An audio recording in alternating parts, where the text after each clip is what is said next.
Përshëndetje zonë dhe zotëri, u flas drejt për drejt nga studio Infomagazinës të Klan Kosova. Unë jam Kushtrim Sadiku, do jem bashkë me ju gjatë minutave në vazhdim. Shkojmë me zhvillimet kryesore, të paralajmërojmë debatin e sotëm në studio.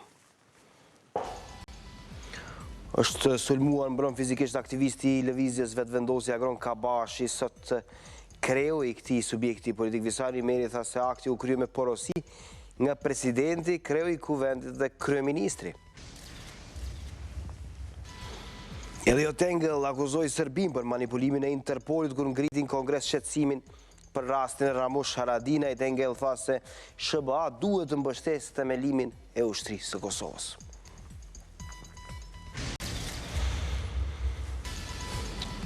Kosova nesër ballafaqohet me Islandën në ndeshjen e vlefshme për kualifikimet për botrorin në Rusi 2018. Sot gjatë Infomagazinës marrim vesh detajet e hollësishme rreth përgatitjeve të fundit me lidhje direkte. Ndërkohë në studio jam bashkë me Bylbyl Sokolin dhe Ramiz Krasniqin. Edicionin e sotëm të Infomagazinës e nisim me lajmin që ka të bëjë me incidentin e mbrëmshëm kur aktivisti i lëvizjes vetëvendosja Klan Kabashi është sulmuar mbrëm në orët e vona, me njëherë pas përfundimit të debatit që ishte xhiruar këtu në Klan Kosova. Aktivisti i lëvizjes vetëvendosja Klan Kabashi ishte qenë në shoqërimin e sekretarit të lëvizjes vetëvendosje Dardan Molliçaj. Ky fundit ka shpëtuar, nuk ka patur përplasje me sulmuesit. Policia po heton rastin, ndërkohë sot ka patur një komunikim zyrtar të subjektit aktualisht më të madh opozitar, ka qenë vetë Visari Meri dhe Dardan Molliçaj, cilët kanë folur në një konferencë për media, kur kanë thënë se pas këtij sulmi qëndrojnë zyrtarët e pushtetit. Ndjekim detajet.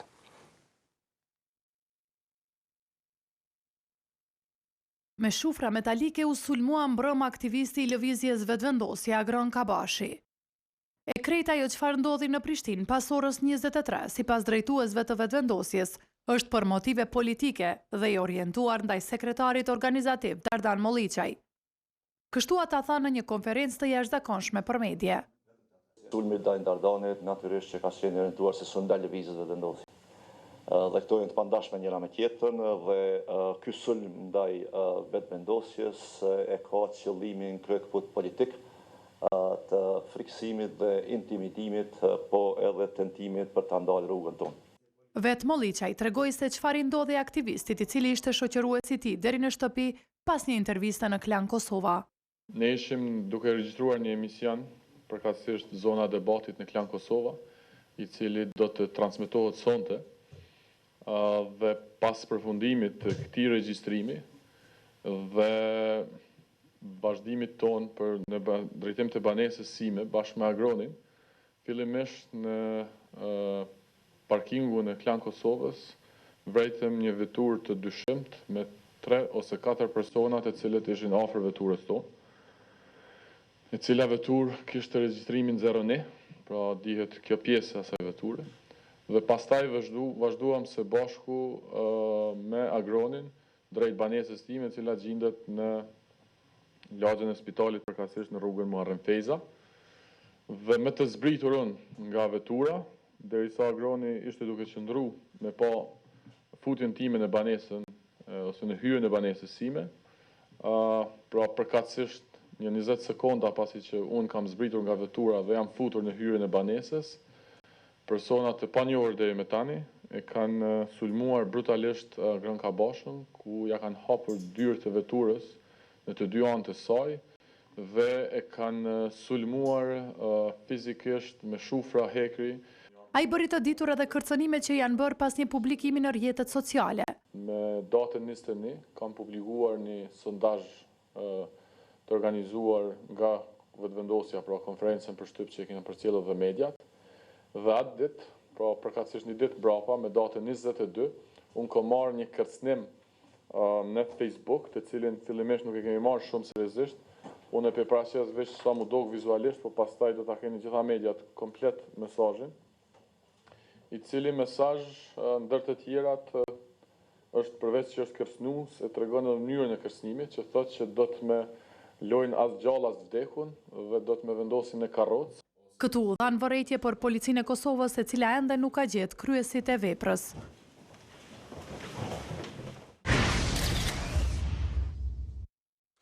Sonte me fillim në orën 21 në zonën e debatit Dardan Molliçaj përballë analistëve lidhur me sondazhin që është publikuar një ditë më parë, pra pak momente para se të ndodhte ky incident. Sonte në emisionin Zona e debatit ndiqni ballafaqimin e Molliçajt me analistët dhe me të ftuarit tjerë në studion e Batonaxhiut. Në këtë moment shkojnë në hoqë të madhe të Rahovecit, atje ku e kemi ekipin e Klan Kosovës, jam bashkë me Meritën, gazetarën e Klan Kosovës, e cila do raportoj për zhvillimet atje, duket se ka patur një protest në këtë fshat. Merita, përshëndetje, lidhja për juve. Përshëndetje, kushtrim, 2 deputet të Partisë Radikale Serbe ja kishin mësyr fshatit Hoqë Madhe, por këta u ndaluan nga banorët e Rahovecit e për të na folur më shumë për këtë protestë, unë këtu kam Halil Mulla Fazliun, Mulla Abazin për të na treguar më shumë për këtë protestë. Zotni Mulla Abazi, çka keni paraqë me këtë protestë? Me këtë protestë na kemi paraqë që mos të lejojmë ata kur dojnë, sa herë dojnë të hinë në katun në Rahovec pa marrë për Kosovë përgjithësi, po na jemi banorët Rahovecit. Na kur i farë problemi nuk i kemi me banorët këtujit, po përndryshe ata që ka vinë për atje, vetëm si në atërojnë situatën, i grindin gjendit, vinë këtu mi marrë votat, vinë këtu problemet e veta mi kry edhe kur gjë tjetër. E përndryshe na qëllimin tonë e kemi arrit, nuk kemi leju me hi në fshat, ata janë këthy, rrugët do të lirohet, na s'kemi çka presim o këtu. A do të vazhdoni ju me protesta, po si që sa ata sa herë që të vinë ata, na prap jemi kështu. Kjo është spontanisht, nuk e kemi organizuar protestën mallashtore, po si jemi konë në qytet, kemi marrë lajmin se do të vinë, jemi mbledh 20 vet, 15 vet, sa jemi 100 thuj, po 5-6 kere kemi artu, ja kemi bloku rrugën, edhe me qëta kemi minal, s'kanë me mujtë me hinë. Qofse në shkelin, na të vazhdojnë rrugën edhe kur gjë. Ku keni marrë informatat ju se do të vinë këta? Informatat nga shok tani kemi marrë se në Prizren janë konë në Kish, kur janë nisë për Suarek, na e kemi ditë si vinë këtu. Kur janë hinë Suarek, na kanë lemru si hinë në rrugën e Suarekës, na jemi arë për qytetit 5 minuta ka pun këtu, që nuk jemi të përgatitur në kur gjë. A është dashur këta të vinë të bëjnë fushata kështu në Kosovë kur dojnë? Ose t'ju lejohet hyrja në Kosovë? Po, pi lejohet se politikanë tanë pi lejohet. Na nuk mujna mi ndalu atje në kufi me hi. Na mujna qëtu mi ndalu. Edhe prap kemi mi ndalë. Nuk i kemi leju me hi. Na edhe në fillim i thash deklarasin nuk i lejo me hi. Edhe ta vazhdojnë rrugën e vete, pa nësa është si o puna këtu edhe hecen. Faleminderit se ju. Kushtrim vlen të përmendet se rruga nuk ishte bllokuar edhe për qytetarët edhe për banorët e Hoqës së Madhe, ata kanë mundur të kalojnë këtej, ndërsa edhe policia ishte e pranishme këtu gjatë gjithë kësaj kohe. Deputetët u kthyen andej ka kishin ardhur dhe nuk dihet nëse do ta vazhdojnë prap fushatën e tyre këtu. Merita, faleminderit shumë për informacionet që na sollet drejt për së drejti nga Hoqja e Madhe e Rahovecit. Nun vazhdojmë me informacionet tjera. Elliot Engel, kongresmeni amerikan i shtetit të New Yorkut dhe miku i madh i shqiptarëve, ka thënë në fjalimin e tij në Kongres se SBA duhet të përkrahej në Kosovë në bërjen e ushtrisë dhe se një qëndrim i kundërt është absurd. Madje Engel shtoi se nisma e thashit të bën ushtrim pikërisht çfarë do edhe Amerika për Kosovën. Por për këtë çështje përfaqësuesi i demokratëve në Kongresin amerikan ka folur për rastin e arrestimit të Ramush Haradinajt në Francë, të cilin e ka quajtur si veprim totalisht pa arsyeshëm. Ai tha se Serbia ka manipuluar me Interpolin duke provuar të ketë një gjykim të tretë për Haradinaj për të njëjtën çështje. Përveç kësaj, Engel përmendi edhe provokime tjera që Serbia i ka bërë kohëve të fundit Kosovës, si ai me trenin propagandues dhe me murin në veri të Mitrovicës. Është presidenti i vendit, Hashim Thaçi, ai i cili po insiston në bërjen e FSK-s ose në shndrimin e Forcës së Sigurisë së Kosovës në një ushtri, dhe këtë e ka rikonfirmuar para mediave dhe sot kur bëri me dije se është takuar edhe me ambasadorin e Shteteve të Bashkuara të Amerikës, Greg Dalloway, i cili së fundmi ka dalë kundër një ideje të tillë pra të shndrimit të Forcës së Sigurisë së Kosovës në ushtri pa patur ndryshime kushtetuese. Thaçi megjithatë ka dhënë mesazhin se raporti me ndërkombëtarët do të ruhet. Ndjekim detajet. Hashim Thaçi vazhdon të jetë i bindur se FSK-s do t'i ndërrohet misioni. Transformimin e këtij mekanizmi në ushtri i parë i shtetit e potencoi edhe këtë të njëjtë kur foli shkurt para mediave. Thaçi bëri me dije se të mërkurën është takuar me ambasadorin amerikan Greg Dalloway, i cili nuk është hithtar i transformimit të FSK-s pa ndryshime kushtetuese. por tha që bëri me dije se takimi i djeshëm ishte i rregullt. Janë temat e zakonshme të cilat i diskutojmë, prioritete këto të përbashkëta aktuale, por edhe për të ardhmen e Kosovës, që diskutojmë për gjithë spektrin e prioriteteve të institucioneve të Republikës së Kosovës. Në këtë drejtim mendoj se nuk ka pasur diçka të veçantë. Pavarësisht kësaj, tha që shtoi se transformimi i FSK-s është në rrugën e duhur. Është në rrugë të drejtë, është mbinar, është një proces i sakt, i proceduar me kohë, do të ndodhë në një periudhë caktuar kohore. I pari i shtetit u shpreh i bindur se dhe qeveria do ta procedojë projekt ligjin, pasi që 3 ministrit tashmë kanë dhënë mendimin. Presidenti tha se do të vazhdoj përpjekjet për t'i bindur serbët që transformimi të ndodhë përmes ndryshimeve kushtetuese. Dhe nëse me të vërtetë do të vonohen serbët, atëherë ne do të vazhdojmë sipas projekt ligjit. Është më rëndësishme që është ndërtuar një konsensus i gjerë shoqëror. Pos kësaj, shefi i shtetit u shpreh i bindur se do të ruhet edhe partneriteti me ndërkombëtarët. I suksesshëm, kështu që do të ketë aplaudime për gjithëta. Shkëlqyer, faleminderit.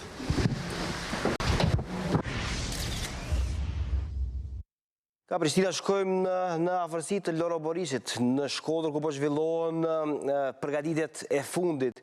Në fakt, para një ballafaqimi të Kosovës me Islandën që do zhvillohet nesër mbrëma. Gjithçka është gati atje për të nisur kjo përballje shumë e rëndësishme për përfaqësuesen e Kosovës, por njëkohësisht edhe për përfaqësuesen e Islandës. Atje kemi ekipin bashkë me Emanuel Sylen, gazetaren e Klan Kosovës, është duket që edhe Fadil Vokri, kryetari i Federatës Futbollit të Kosovës. Kaloj lidhen me njerë tek Emanuel.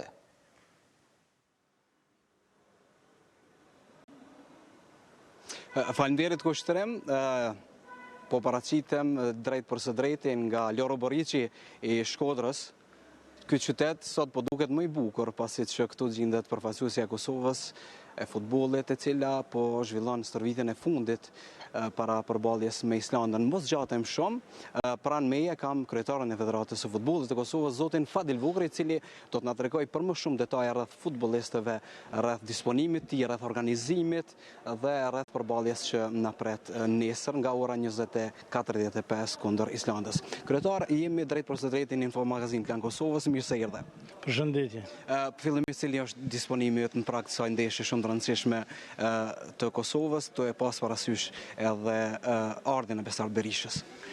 Po, mendoj që ekziston një atmosferë mjaft e mirë mes lojtarëve, sigurisht edhe ardha e Berishës është një përforcim i cili është pritur. Dhe mendoj që edhe plani i përfaqësuesës me stërvitje dhe gjatë këtyre 2-3 ditëve ka shkuar sipas planit para raportit të shtabit teknik dhe nuk kem ndonjë blendim apo që do të na vështirësonte punët kundër një kundërshtari siç është Islanda, mos të them, sepse befasia më e këndshme e këtij evropiani i cili po sa përfundoi në Francë dhe janë në gjendje të mirë edhe në tabelë, kështu që ne duhet të jemi të motivuar dhe t'ja vështirësojmë punët sa është e mundshme në këtë moment. Sa i përket organizimit, në cilin nivel sa jeni kënaqur me organizimin dhe me gjithçka që është bërë deri tash, sa i përket sigurisht edhe futbollistëve? Po, organizimi është mjaft i mirë, ne jeni për pikësparës shikuesve, teleshikuesve intereson më shumë të gjendja momentale e ekipit, se ka qenë në bushat, e izoluar plotësisht nga simpatizuesit dhe nga media dhe nga gjithë, përpos kur ka qenë e parapar që lojtarët të paraqiten para medjave. Pastaj me organizimin në general nuk kemi ndonjë vështirësi apo ndonjë problem. Gjithë administrata është dislokuar që nga fillimi i javës këtu në Shkodër që të përgatitemi sa më mirë, dhe aty nuk kemi ndonjë problem dhe shpresojmë që mendimin e shikuesve dhe të gjithë simpatizuesve tanë që nuk do të jenë pakt në këtë ndeshje të dhëmë më të mirë nga vetja në këtë moment.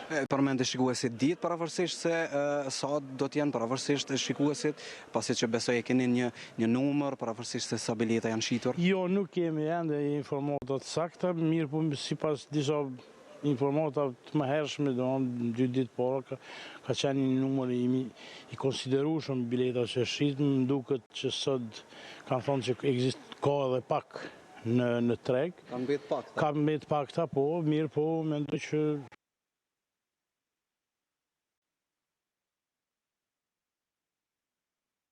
Isha me Fadil Vokrën dhe me ekipin e Klan Kosovës, duke se kemi pak problem me lidhjen, po gjithsesi morëm mesazhin kryesor nga kreu i Federatës Futbollit Kosovës, zoti Fadil Vokri, i cili është optimist në fakt para ndeshjes së nesërme në Loro Borishi se mund të merret një rezultat pozitiv pra përfaqësuesja e Kosovës, ballafaqohet me Islandën dhe për këtë ndeshje do flasim mëngjesisht sot në studion e Infomagazinës me të ftuarit e mi Bylbyl Sokoli dhe Ramiz Krasniqi pas pak pra këtu në studio. Ne vijojmë më tutje me informacione të tjera në mesin dhe në nismën e tij për transformimin e rolit të forcës sigurisë së Kosovës.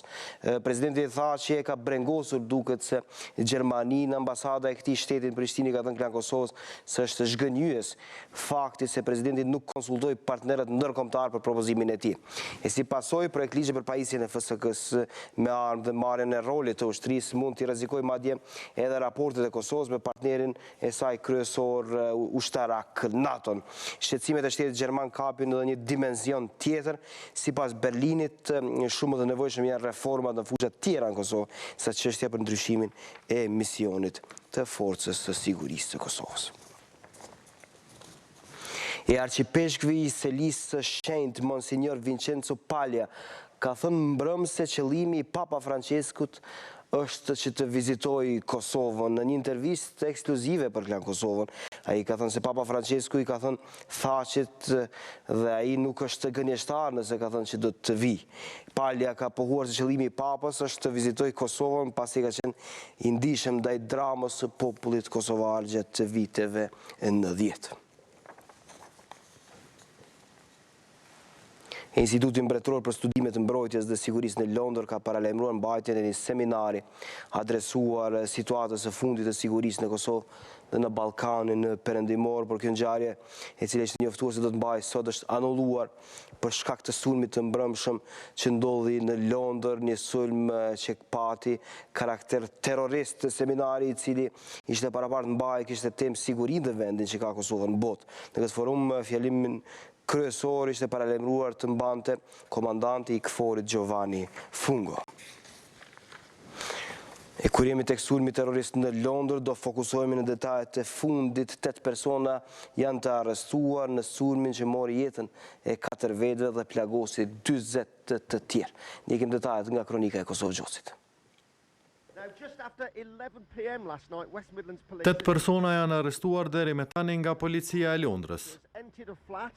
Po ashtu forcat e rendit në Britani kanë mbastisur disa lokacione ku edhe kanë jetuar të arrestuarit.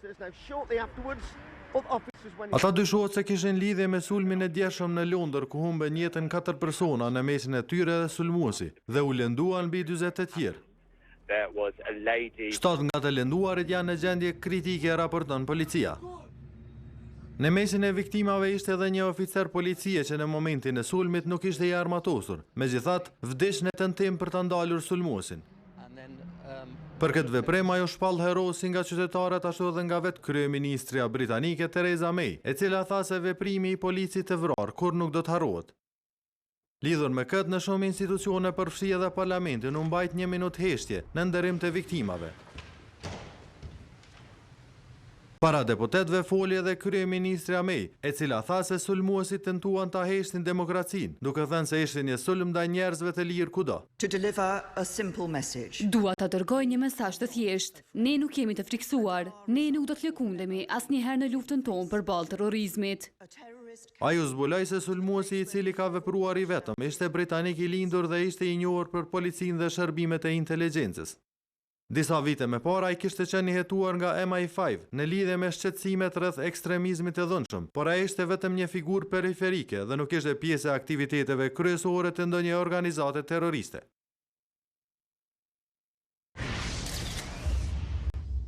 Kthehemi përsëri në vend. Federata Sindikale e Shëndetësisë po paralajmëron proteste për javën tjetër. Kronika e Halil Berishës na njofton për arsyet për një gjë të tillë.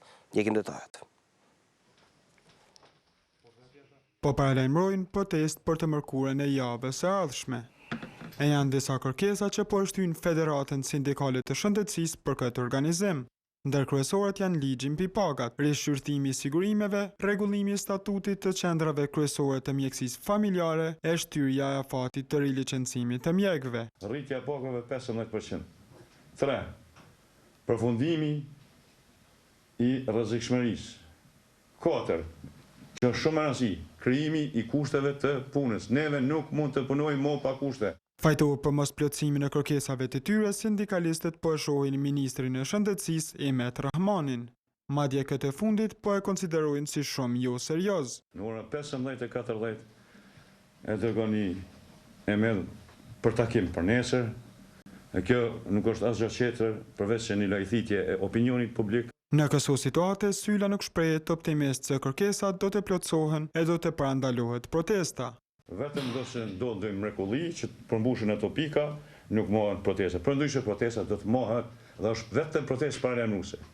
Tani më nuk ka afat kohë dhe ditësh, mas asaj proteste, menjëherë mblidhet Këshilli Drejtues dhe vendos për greven e përgjithshme. Në protestën njohur të 29 marsit që do të mbahet në secilin institucion shëndetësor në vend, do të marrin pjesë edhe ekipet e emergjencës.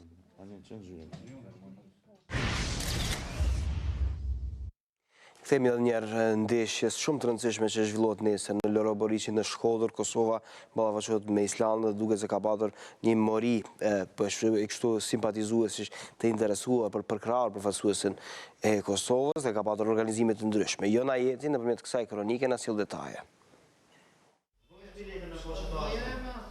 Bileta ka shumë, por të interesuar për t'i blerë ka pak. Ndonë së është e vetmja pikë ku mund të blihen biletat për ndeshjen Kosovë-Island, 2 ditë para këtij takimi pak kosovar po i drejtohen kësaj qendre. Edhe ata që ishin duke blerë mes ditës së mërkur, po thonë se çmimi është pak i lartë. Vallai për standardet që kemi na këtu në Kosovë, po pak shtrejt janë ba. Të tjerë qytetarë po blinin në shumicë bileta, por drejtuesit e kësaj pike spranuan të flasin për këtë fenomen.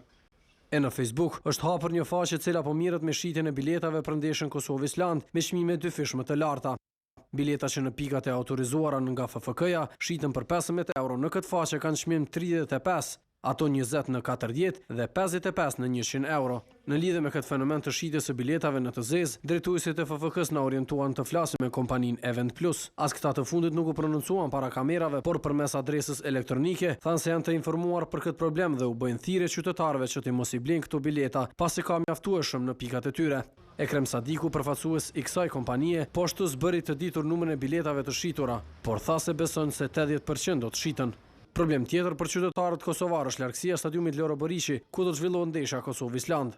Jo, nuk është shtrenjtë, çmimi është mirë, po kushtet janë të dobta, për shkak s'ka mundësi më shumë. Për ta mbështetur Kosovën, largësia nuk është problem për tifo grupin Dardanët, të cilët i kanë siguruar 1000 bileta. Kemi udhëtu bashkëresh, domethënë secili, kemi qenë për cilën e policisë deri në afër stadiumit, momentin që kemi me shku, kemi me bënë atmosferë në qytet. Berisha premton se zhurma e vikingëve do të neutralizohet nga Dardanët në çdo çast dhe futbollistët e Kosovës do të kenë në sfond vetëm këngë motivuese për ta.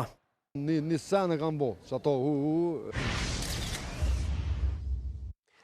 Zëra zotëri, rikthehemi pas pak në pjesën e dytë me një fokus të gjerë rreth kësaj ndeshje Kosova me Islandën, me Bylbyl Sokolin dhe Ramiz Krasniqin, si dhe lidhjet direkte që do i kemi përsëri nga Shkodra. Mos e humbisni, qëndroni edhe më tutje me Infomagazin.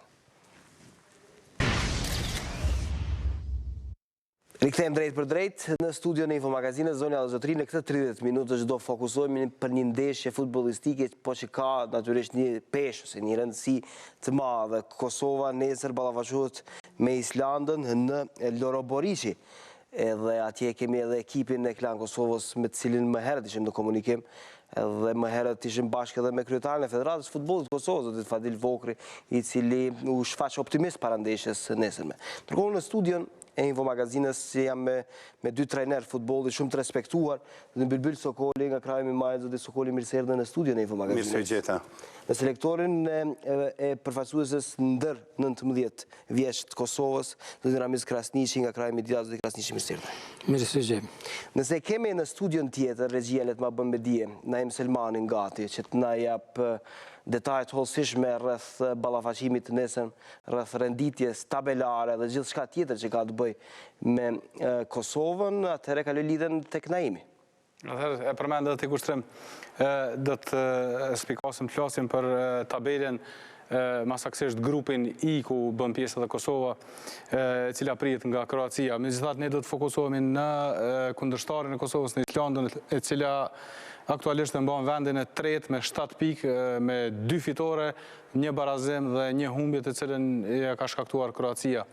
Ndërkohë Kosova është e fundit me një bilanc negativ, me vetëm 1 pikë, të vetëm pikë e ka shënuar në ndeshjen e parë debutuese ndaj Finlandës, ndërsa tjerat i ka humbje 6-0 ndaj Kroacisë, 3-0 ndaj Ukrainës dhe 2-0 ndaj Turqisë.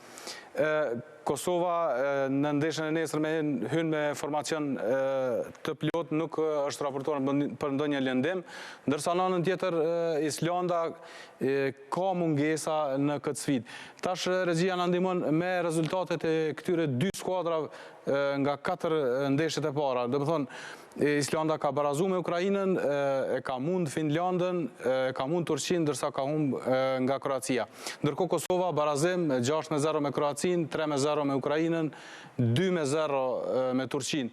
Do të thotë ndeshjet e Kosovës, pranimi i golave vazhdimisht ka rënë deri te sfida me Islandën. Tash mbetet shihet nëse do të reduktohet edhe më shumë, apo do të kemë ndonjë barazim ose diçka tjetër në ballafaqje me Islandën.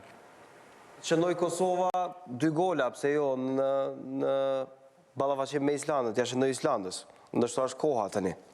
Besoj që po, pasi kanë shku gjithnjë duke u reduktu golat e pësuar nga ana e Kosovës. Do të thotë qëndrojmë pak më mirë në aspektin defanziv, ose kemi filluar ndoshta me njoft pak veten në aspektin defanziv. Besoj që në sulm nuk e kemi pas probleme, megjithatë golat e pranuar na kanë bërë me dyshu që mbrojtja është aspekti ku po çalojmë.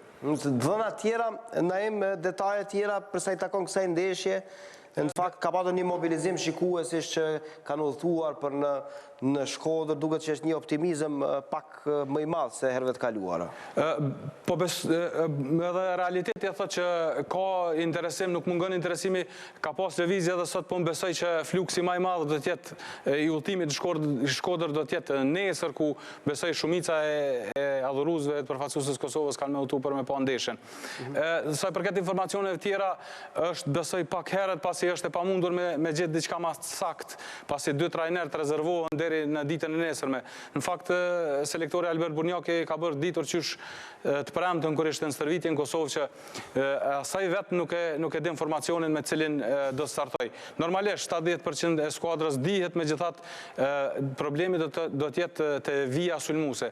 Ardha e Besart Berishës, Adhenu Hiut dhe Donis Avdiajt, i cili pepret lejen nga FIFA, besoj që i ka shtu edhe pak kokçari Albert Burnjakit në formimin e sulmit të Kosovës që do të ballafaqohet me Islandën.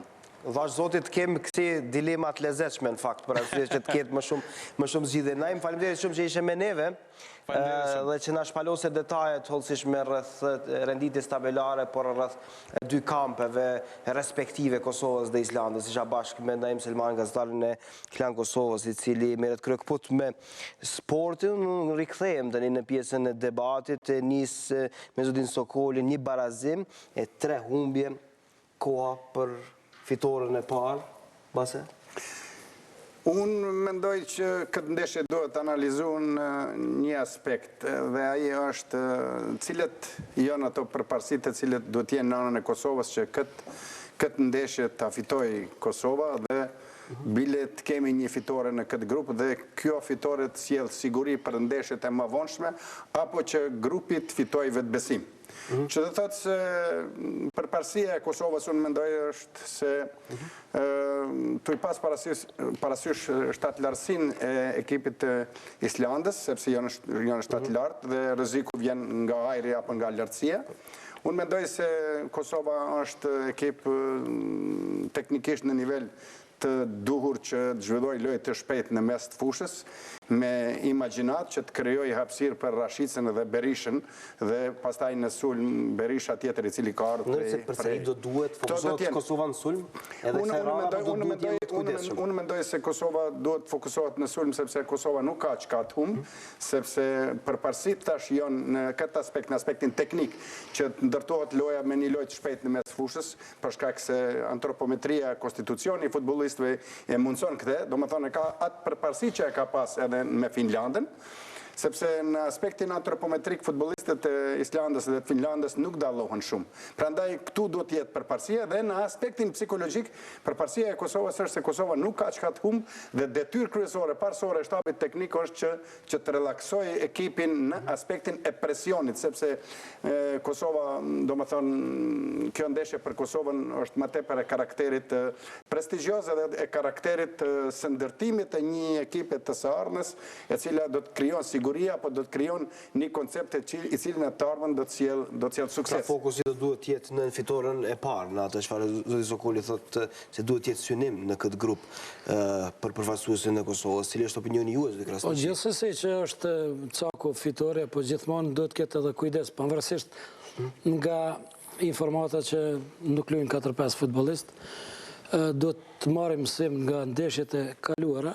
Vetë fakti ju kujtohet ndoshta sigurisht edhe ndeshje me Kroacinë, thoshin nuk do të luajnë ky nuk do.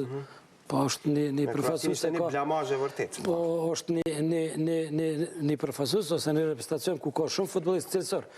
Unë mendoj që në këtë ndeshje duhet të forishëm po gjithmonë me kujdes. Me kujdes në çfarë kuptimi?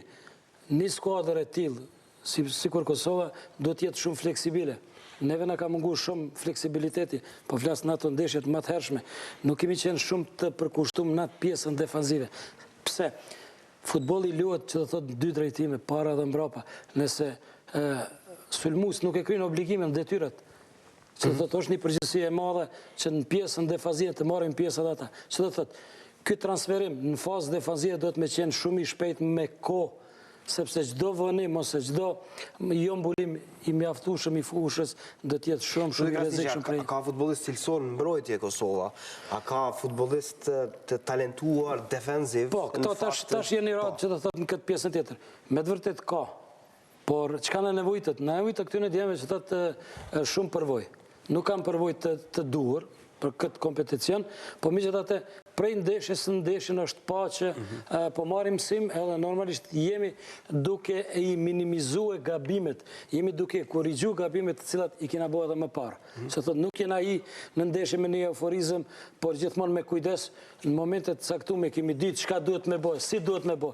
Në cilën pjesë të fushës do të luhet një pressing ose një presion, pastaj ajo pjesa është humb topi, duhet dihet në moment të caktuar si duhet bën defensivën, si do të ajo pjesa e tranzicionit, këthimit, edhe atëre ka përgjësi që do të është të lujt një ekip e tërë, jo vetëm grupe që do të ndanë pjesa sulmuse me mesin, kurse këtu mbrojtja do tjetë pothuajse e zbrazë. Mendoj që kjo do tjetë një armë ma e forte e Kosovës. Po nuk po flasim ne për një ekip të Islandës të viteve të kaluara, në fakt, zoti Sokoli, për arsye se Islanda në kampionatin e fundit evropian ishte një befasi shumë e këndshme dhe rrëzoi shumë reprezentacione të përfaqësuese të forta, duket se Islanda nuk është një ekip modest, është një ekip i fortë. Islanda është shumë interesante, është një shtet me 280.000-300.000 banor. Por që kanë punuar shumë në futboll, në fakt. Me 200 futbollistë të regjistruar profesionistë, do të thotë Kosova këtu ka përparësi në gjitha aspekte, kur është pyetje kjo statistikë. Kuantiteti. Por megjithatë një pjesë e madhe e futbollistëve janë të Premier Ligës angleze dhe ata kryesisht luajnë në ligat e forta. Ka një grup interesant, ka një grup shumë homogjen, ka një grup ku thash përparësia e tyre është loja në ajër, ndërprerjet janë më të rrezikshëm, sepse statistikisht janë kualifikuar dhe edhe në Francë kanë qenë shumë të fuqishëm në këtë aspekt. Do të thotë loja me kokë e tyre në ajër ka qenë armë shumë e fuqishme edhe kundër anglezëve, të cilët janë të njoftun për nga loja në ajër. Dhe golat e shënuar, si që kemi pa në kampionatin në Francë, kanë qenë kryesisht nga loja në ajër dhe nga ndërprerjet. Por kjo, thash, nuk do të thotë që Kosova nuk ka shansa, apo nuk ka gjasa që kundër kësaj mënyrë të lojës të ndërtohet një strategji e cila do të neutralizon të këtë fuqinë. E janë këto emrat në base që është vlera e shtuar e Kosovës në këtë ballafaqim Besart Berisha, shembull, me një sulmues në top form kur flasim për ligën australiane.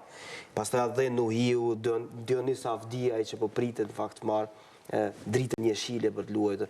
A janë këta përforcimi për këtë ndeshje, mbase që mund t'i jap ose mund të parafroj Kosovën në një rezultat pozitiv? Thotë vërtetën, kjo më varet shumë prej seleksionusit. Unë me vështirësi kisha bën ndryshimin në pjesën e ekipit i cili ka luajtur me Ukrainën, sepse me Ukrainën Kosova është prezantu në mënyrë shumë dinjitoze dhe me pak fat ka mund të jetë edhe më e suksesshme në këtë ndeshje.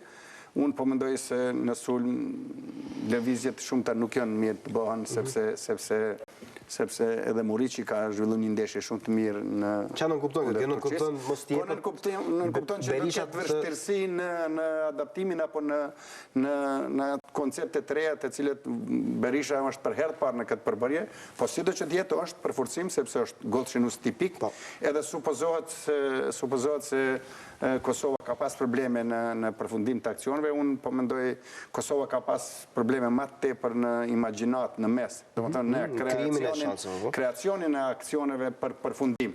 Prandaj në sulm pak është shfrytzu, mendoj unë kështu, Berisha edhe Rashica, dhe në bazë të strukturës lojtarëve që kemi, edhe më herët kemi thënë se imagjinata e cile duhet krijohet, kreativiteti që duhet jetë në mes të fushës, duhet kryekput të jetë kreativitet për të shërby këta dy futbollistë shpejt të cilët mund të jenë efikas në përfundimin e aksioneve.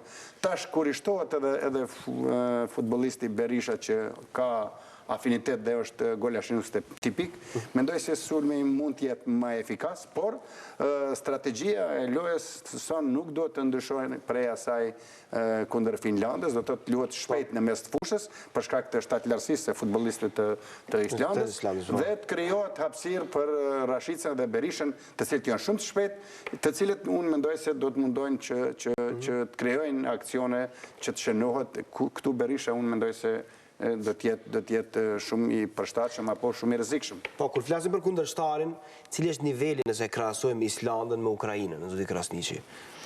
Unë mendoj që Islanda është në nivel më të lartë se Ukraina. Vetë fakti që kanë qenë pjesëmarrës kampionatit evropian, kanë bërë befasi të këndshme. Jo vetëm rezultat, se nuk është puna vetëm rezultati, po me të vërtet me paraqitjen e tyre në kampionat, kanë dhënë një shej dhe një dritë që është një skuadër për çdo respekt. E përmendi edhe Bylbili, një shtet me 280.000 banor, po është një shtet i cili vite me radhë është duke marrë pjesë në këto kompeticionet, edhe shumë normale është që një përfaqësues krijohet gradualisht. Edhe është shumë normale që këto përfaqësuese kanë përvojë, që do thotë vite me radhë janë të marrë pjesë, edhe normalisht çdo vit bëhet ndonjë korrigjim ose eventualisht ndonjë shtojc për vitin tjetër, që thotë për kampionat evropian, eventualisht kampionat botëror. Kjo është përparësia e të gjithë. Ky që unë mendoj si mund ta mundim Finlandën. Kjo është ajo.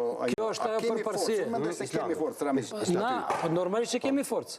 Po unë mendoj që nuk guxojnë atë jem euforik. Ne jemi njoftën si popull euforik edhe kemi atë dëshirë edhe të gjithë si publiku, se të gjithë ne kemi dëshirë të japim gol sa më shpejt, po gollin e se jepet. Edhe sa më shumë, madje. A e dini çka është primare kur jepet golli? Me mbajt rezultatin, mos më marr goll, që edhe të mundosh të jap gollin tjetër. Që do të festohet golli. Po, duhet me festu, po duhet me festu me kujdes, sepse çdo gabim që ka dhe më herët. Kto janë ato përparësi në mes Kosovës edhe Islandës, pavarësisht që është një shtet i vogël. Na jemi që do thotë në ngritje sipër të përfaqësues krijimit, unë mendoj që një profil lojtarit sikur Berisha do të jetë shumë i nevojshëm.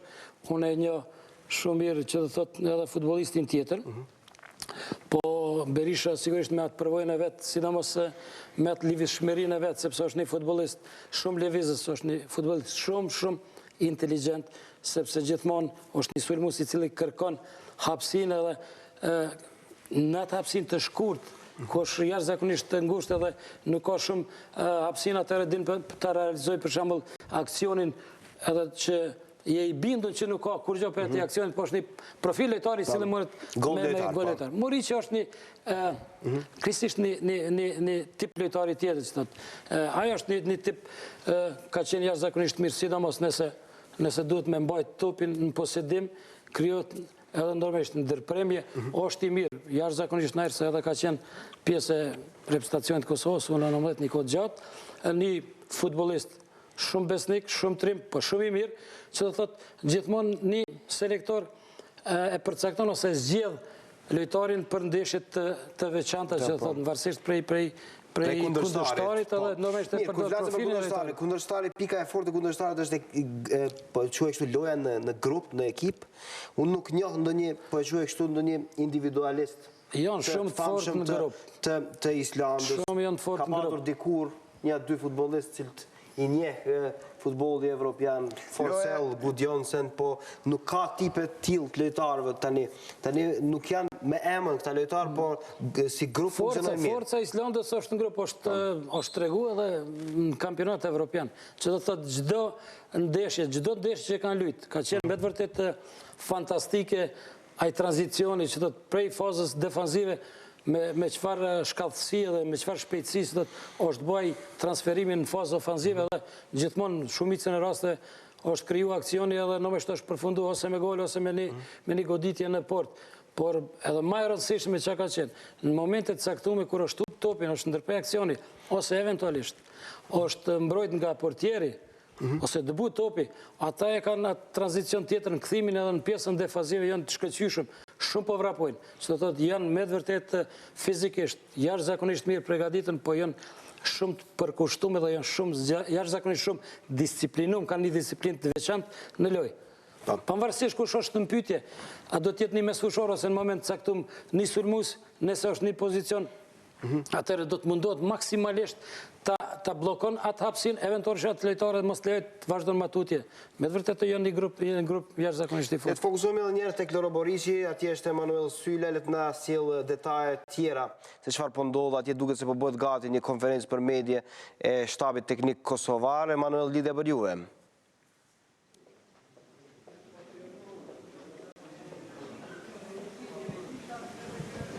Faleminderit Kushtrim, vjen keq që më herët në ra linja, por kjo nuk varet sigurisht nga ne. Ndër të tjera, zoti Fadil Vokri tha që shpreson shumë në një rezultat pozitiv, sidomos pas ardhjes së Besart Berishës, kurse pret një përgjigje pozitive nga FIFA për 2 sulmuesit, Adhe Nuhiun dhe Donis Avdijaj, që shpresojmë shumë që FIFA do t'ja përgjigje pozitive deri nesër rreth orës 2 apo 3 në mesditë. E këtu për momentin jemi në ambientin e sallës së konferenca në stadiumin Loro Boriqi në Shkodër, ku për më pak se 10 minuta do të nisë konferenca për medje, ku në krye të konferencës do të jetë selektori përfaqësues së Kosovës në futboll, zoti Albert Bunjaki, bashkë me kapitenin e përfaqësues së Kosovës në futboll, Samir Ujkanin. Sigurisht gjithë na intereson se cili do të jetë formacioni apo si do ta nisë selektori Bunjaki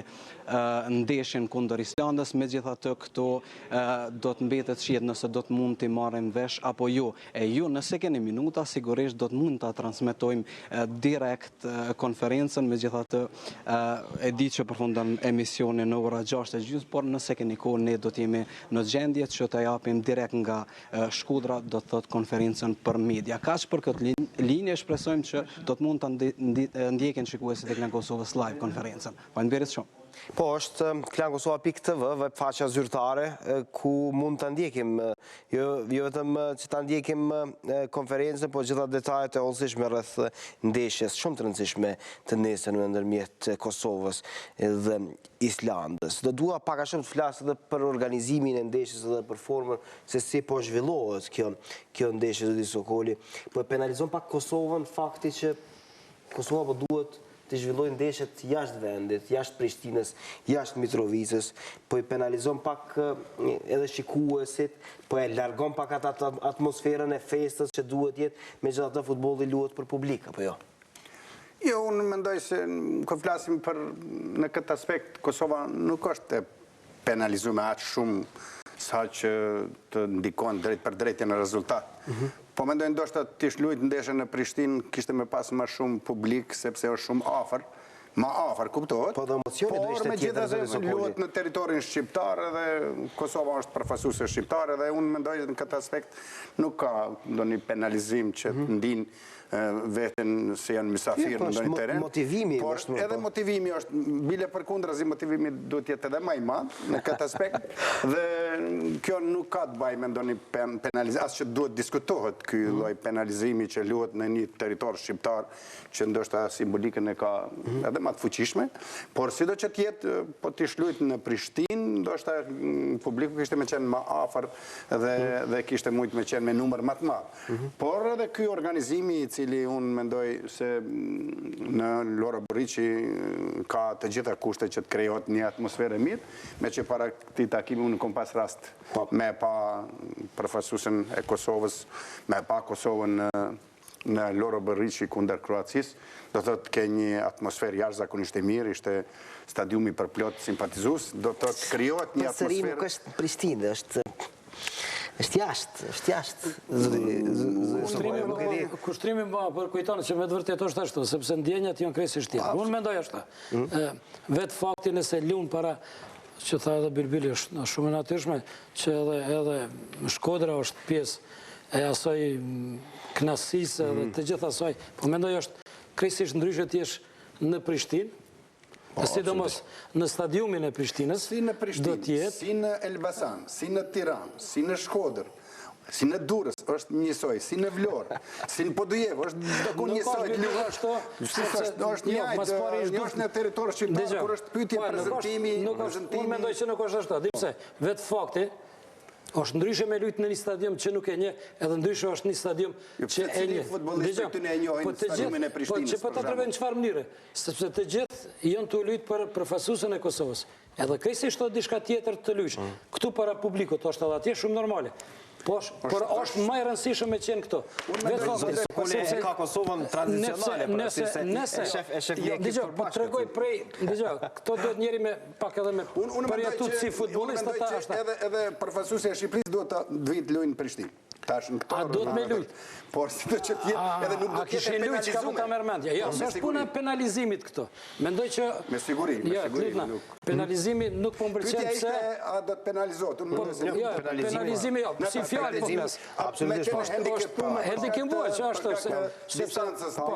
Normale, mendoj që... Hendikepu më janë disa simpatizus të cilët nuk kanë mundësi ndoshta i duket më larg. Do t'ishe krejtësisht tjetër. Unë mendoj ashtu sepse Ramiste futbollistët motivi është i njëjtë, si në Prishtinë, si në Durrës. Jo, nuk është e njëjtë se kur t'jesh aty brenda është krejtësisht diçka tjetër. Do njëri me përjetu, pastaj me pasi jashtë, apo kupton? Që do thotë nuk është e njëjtë. Ramis, kjo luhet njëjtë në territorin shqiptar, edhe kjo nuk. Tash territorin shqiptar na mujna pak edhe muzjano edhe më tepër se vetëm tash ku jemi Shqipëri Kosovë. Se s'do kishte kundër fare. Po jo, kurse si. Unë jam flasim për diçka që është e natyrshme, nuk flasim për diçka që improvizohet. Këtu s'ka improvizime. Ju e shihni çfarë kushte krijon Loro Boriçi për ekimin tonë. Po një gjë besoj që vështirë me udhëtue, është din veten si vështirë me shkuën me udhëtuan nga Prishtina ose nga Kosova deri në Shqipëri. Nuk është është dikush i ndon 20 euro për bilet, po nuk mundet më ndo tash do të më mbledh 6 vet me një vetur mos më denu policia, ka 5 euro 30 euro për me shku deri në Shkodër edhe më kthye. Se thotë i ka drejtim për shikues. Ka, është ajo për parësia. 200 kilometra distancë. Nuk është 2000 kush shkon me aeroplan, po na po flasim që ka kishtë qenë mas miri për përfaqësuesen e Kosovës. Unë mendoj që, por edhe kjo nuk është... Unë mendoj se futbollistët do të motivohen edhe më shumë po të kishin luajtur në Tetov. edhe më tepër publik ishin pas. Kështu që Jo, të varë kanë ardhur Prishtinë me këshirë ndeshje, kështu që edhe do të vinë. Për me kriju para kushte që futbolistët motivohen, unë mendoj se në Loro Borici nuk do të mungon, në asnjë mënyrë. Kjo treva e Prishtinës është mësuar, ti duhesh me ditë, edhe din, është mësuar kjo treva e Prishtinës që do thotë vinë të gjithë nga rrethin e Kosovës edhe e jashtë Kosovës, edhe brenda Kosovës në Prishtinë. Ti shikojnë ndeshjet të rëndësishme. Kujtohet edhe në atë kohë, se thotë kemi një farë për një pikë pajtoheni, zoti Sokoli. Në Shkodër kur është filluar ndeshja me Kroacin. Të gjithë simpatizues shqiptarë nga të gjitha trojët kanë qenë aty. Po, impozante ishin edhe ato 6 golat që u futën në port. Ajo është çështje e sportit, mirë. Po besoj që për një pikë pajtoheni, nëse nuk pajtoheni në fakt nëse ku do duhej. Rreth motivimit ndoshta spajtohen, mendoj se motivimi nuk do të mungon në Loro Borici. Për sportin kosovar, fakt, është pak a shumë e turpshme të mos kemi një stadium hajrit. Kjo është çështje e cilën do të diskutohet, sepse unë mendoj se Kosova duhet me pas më shumë se 2-3 stadiume ku mund të zhvillohen ndeshje ndërkombëtare, por në këtë rast rreth kësaj ndeshje ishte kjo, ky ishte mendimi im. Unë jam i sigurt që Kosova duhet ta ketë gjësisht Prishtina duhet ta ketë një stadium për zhvillimin e ndeshjeve ndërkombëtare, Mitrovica, Prizreni, pse jo edhe Gjakova, Peja dhe Qendër. Po kërkon 4, le bëhet një në fillim, Në fillim, po sigurisht që të zhvillohen ndeshjet këtu. Nuk është kaq problematike që një stadium të rregullohet dhe të ndërtohet, të plotësoj kriteret dhe ajo së shpejti me siguri ka me u realizu, por unë mendoj që edhe kjo në këtë formë prezantimi i Kosovës në stadiumin Loro Borici e ka edhe simbolikën e vet, ka edhe domethënien e vet, edhe unë mendoj që po krijohet një atmosferë e cila i krijon hapësirë përfaqësuese që ndërtoj një tardhme me këtë formacion të ri dhe me ndonjë fitore eventuale që të krijohet një vetbesim për të ardhmen. Kurse përfaqësuesja jonë e fuqishme do të jetë atëherë kur në vijën e mbrojtjes do të ketë 2 futbollistë të cilët luajnë në top 10-shën e Evropës, do të ketë në mes fushë 1 ose 2, edhe ndoshta në sulm një futbollist. Atëherë sigurisht do të jemi në gjendje të kualifikuar. Jemi në 2 ose 3 minutat e fundit, ta ngushtoj me nga një pyetje shumë konkrete. Nuk po bëjmë bastore, por sa mendoni që do jetë barazim, do fitoj Kosova? Unë po them, edhe dëshira edhe unë mendoj është që edhe me barazim të kisha i kënaqur, por dëshira ime është edhe mendoj me 1-0. Me 1-0? Për ne, po. Të jetë fitore. Dhe Sokoli? Janë të gjitha parakushtet që Kosova të fitojë ndeshjen, a do të ndodhë kjo, unë shumë vështirë muj me parashiku, po nëse analizojmë bastoret që ka parashikojnë, atëherë vërtet si Kosova në këtë ndeshje është si outsider dhe favorit është Islanda. Unë personalisht mendoj se Kosova do të prezentohet suksesshëm në këtë takim. Mirë, ky ishte debati, isha bashkë me Ramiz Krasniqi dhe Bibil Sokolin, dhe si shpëshinin në sfond, duke se konferenca është gati për të nisur Albert Bunjaki, përfaqësuesi, në fakt seleksionuesi i përfaqësuesës së Kosovës për t'i kryer kombëtarja e Kosovës. Unë do i lë me këtë konferencë duke mbyllur kështu Info Magazinë sotme dhe duke falenderuar natyrisht të ftuarit e mi këtu në studio. Kalojmë te konferenca. About the translation, we have mixed journalists here from all over the world, so we will follow with question and answer, translated in English and vice versa into Albanian. Fjalën e ka trajneri, masa ne japim për pyetje. So we start with the head coach and then we open it for questions and answers. Good evening and welcome everyone. Pas 3 ushtrime që kem pas, tash veç ofru koha për lojë. After 3 training sessions, we are now very close to the game. Kem pasur një atmosferë shumë të mirë. Kem pasur një stërvitje në Kosovë dhe 2 stërvitje tani në Shqipëri. There is a very good mood in the team. We've had 1 training session in Kosovo and now 2 in Albania. E din që do të ballafaqohemi në çerek-finalist kampionatit evropian. We know that we will be facing a quarter finalist of the European Championship. presim një skuadër me një lojë pak më ndryshe pe kundërshtarëve që kemi pas më herët. So we expect a game, an opponent with a different game compared to the other opponents we've had before. Nuk mendoj që Islanda ka nevojë për një prezentim më të thellë, nga se e dim që është një skuadër mjaft kompakte, mjaft fizike, madje është ballafaqur me shumë kundërshtarë që për mendimin tim nuk është edhe befasi suksesit e tyre. We know the Icelandic team. I think there is no need for introduction in there. We've seen them play. We've seen them reach quite high in the qualifiers last year. Për neve do të jetë shumë interesant, nga se asnjëherë nuk kem pas rast ballafaqohemi me një kundërshtar të tillë. Dhe do të jetë një eksperiencë e re, mirë po edhe Kosova tash gradualisht ka filluar të bëjë një eksperiencë në saj në kampionatet për kvalifikim. For us, this will be an interesting game because this is the first time we are facing Iceland, and this is a new experience for us, and we are gaining this experience day by day. Gjithë lojtarët e ftuar janë në gjendje të mirë, nuk kam ndër raport në lëndimet. All the players who have been invited for the game are fit. There have been no injuries so far. Natyrisht jemi në pritje të vendimit final edhe për Donis Avdin, unë shpresoj dhe besoj që sonte apo nesër të vjen një vendim pozitiv. And we are still waiting for a final decision as regards Donis Avdia. Donis Avdia, and we are expecting the decision tonight or tomorrow at latest. Pres një lojë fizike, pres një lojë që do të ketë shumë duele, pres një lojë që mendoj që do të jetë mjaft me tempo të lartë. I expect this will be quite a physical game with a lot of duels, let's say, and quite a high intensity. Normalisht që favorit është Islanda, të pas parasysh edhe provojën e tyre, të pas parasysh edhe kontinuitetin e punës që kanë bërë. Of course, Iceland is a favorite in this game, taking into account the experience that they've had, the games they've played, and the continuity they've had in their game.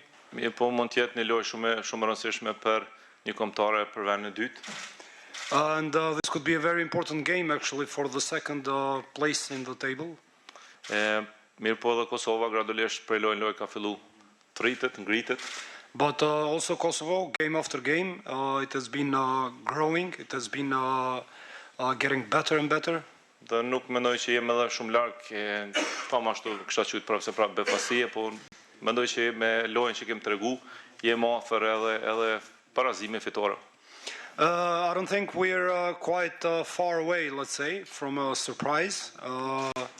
And I can say that maybe we'll be aiming for a draw or even a win in this game. Unë shpresoj besoj që të kem pak edhe fat, që mendoj që ndoshta sidomos dy takimet e fundit s'kem pas. And I also expect to have a little luck, since in the last two games we were short of that. Okay. Okay. E hapim për pyetje, lutem. Kush ka pyetje?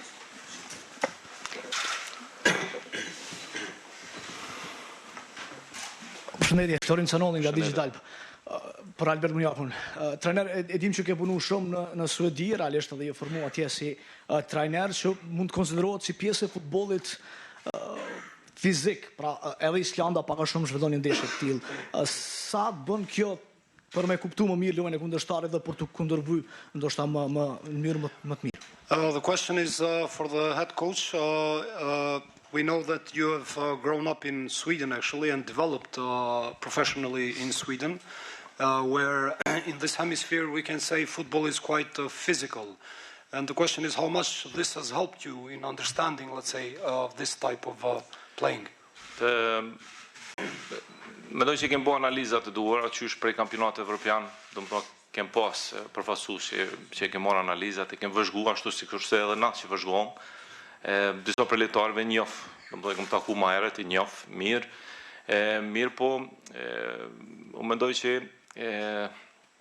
është një lojë më ndryshe thash, të pas parasysh se mballafaqu me kundërshtar më ndryshe në aspektin fizik e kom fjalën, prandaj për neve do të jetë pak e re, nuk kem pas rast ndoshta që të luajmë as lojë mesore me një kundërshtar të tillë që është e vështirë edhe pse kem bën analizat të gjithë, mendoj që do të jetë pak e vështirë të përgjigjem momentalisht, nga se mendoj që mund na përgjigjet në kreativitet tonë, mirë po njëkohësisht na e dim domethënë që Islanda nuk është vetëm pjesë në futbollit fizik, ka një kombëtare shumë të organizuar. Fal.